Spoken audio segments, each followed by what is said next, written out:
Hi guys, today we're going to replace the battery in Dyson V10 vacuum cleaner. We'll have to remove 3 screws. There is one in the handle and 2 more on the bottom of the battery.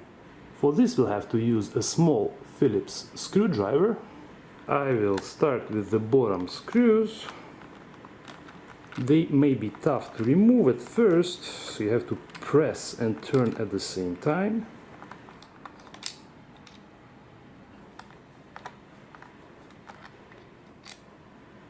And now I will remove the one in the handle.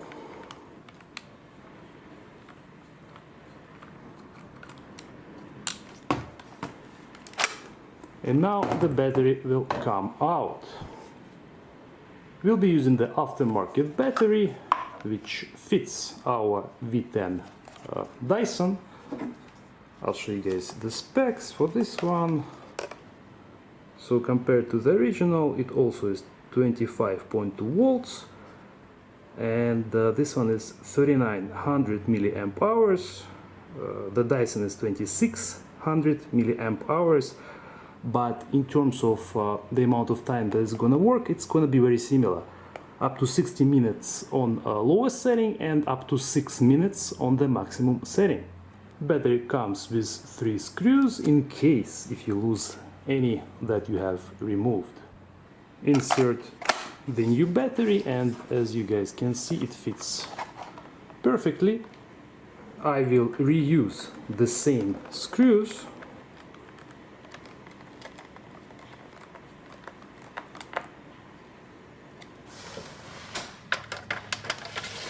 The battery is exactly the same size and it fits perfectly in the charger, and as you guys can see, it is charging right now. Now our battery is properly charged, and take a look guys,